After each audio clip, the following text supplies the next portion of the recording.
24 में छोटे दल करेंगे बड़ा खेल, बड़ी पार्टियों से होगा जातीय मेल, बड़े चुनाव में छोटे पैकेट का होगा बड़ा धमाल, जाति छत्र बनेंगे 24 में खेवनहार।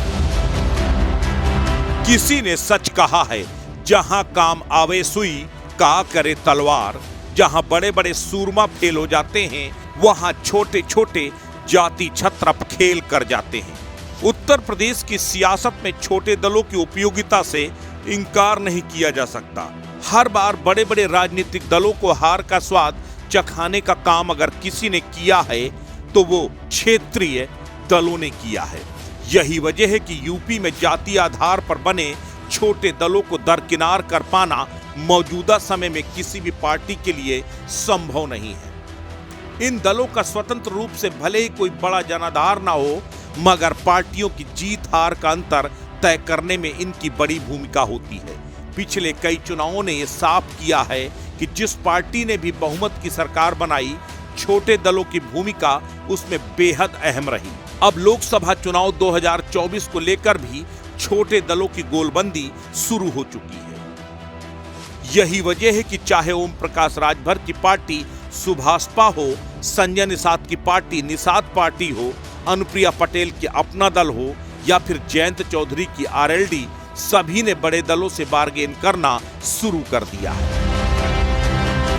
बात अगर राजभर की पार्टी की करें तो सपा गठबंधन से बाहर होने के बाद बीजेपी से उनकी नजदीकियां जग जाहिर है।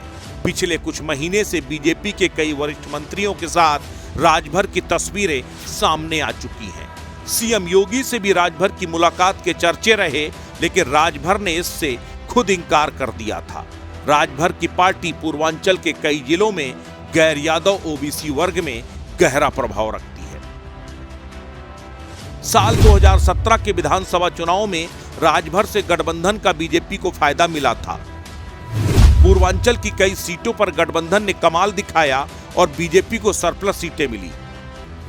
2022 में राजभर बीजेपी को छोड़ अखिलेश के साथ जुड़े, जिसका असर सपा की सीटों में दिखा।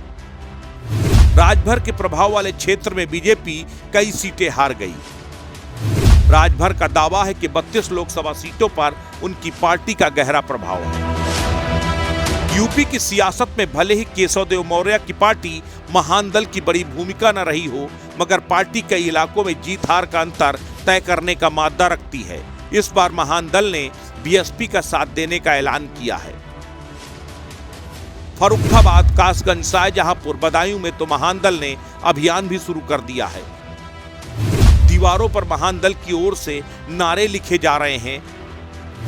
नारा है, महान दल ने ठाना है, बसपा को जिताना है। महान दल का core vote bank Shakya, Saini, Kushwaha और मौर्य समुदाय का वोट माना जाता है। कभी पश्चिमी यूपी में एक छत्र राज्य करने वाली आरएलडी का एक्शन प्लान अभी साफ नहीं है, हालांकि कांग्रेस से उनकी नजदीकियां बढ़ी हैं। सपा से गठबंधन के साथ 2022 में पार्टी को 2.8% वोट मिले। आरएलडी को 8 सीटों पर जीत मिली। आजाद समाज पार्टी के अध्यक्ष चंद्रशेखर रावण भी अब आरएलडी के साथ हैं।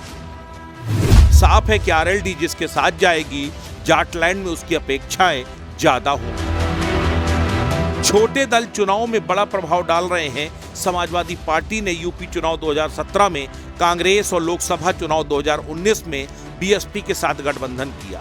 दोनों चुनाव में पार्टी को बड़े स्तर पर सीटों की कुर्बानी देनी पड़ी, फिर भी कामयाबी नहीं मिली। जबकि इसके उलट 2022 में सपा ने आरएलडी, सुभाषपा, महान दल, जनवादी सोशलिस्ट पार्टी और अपना दल कमेरावादी के साथ गठबंधन किया। नतीजे पार्टी को रिकॉर्ड 32% वोट मिले। हालांकि ये वोट सीटों में तब्दील नहीं हो पाए। सपा को 111 सीटें मिली। सपा के वोट शेयर में उछाल का कारण समर्पित छोटे दलों का वोटर रहा, जो अपने नेता के साथ जुड़े गठबंधन के पक्ष में खड़े दिखे। कुछ यही स्थिति भाजपा से जुड़े दलों की भी रही। भाजपा के साथ अपना दल एस का गठबंधन पुराना है। यूपी चुनाव 2022 में निषाद पार्टी भी गठबंधन में आई। इसका असर उन इलाकों में दिखा जहां इन दलों का प्रभाव है। यूपी चुनाव 2022 में अपना दल एस ने 17 सीटों पर उम्मीदवार खड़े किए, उनमें से 15 पर जीत हासिल की। यानी छोटे पैकेट बड़ा धमाल करने में सक्षम है, इसमें कोई शक नहीं है। ये बात उन छोटे दलों को बखूबी मालूम है। यही वजह है कि वो लगातार बड़े दलों के साथ बार्गेन कर रहे हैं। राजभर यूं ही नहीं, कभी बीजेपी तो कभी बाकी विपक्षी पार्टियों को अपने इशारे पर घुमा रहे हैं। इन दलों को बखूबी मालूम है कि बस यही मौका है, जितना माइलेज ले सकते हो ले लो, अन्यथा इसके बाद कोई मुड़कर देखने वाला नहीं। अस्तित्व न्यूज यूपी के लिए ब्यूरो रिपोर्ट।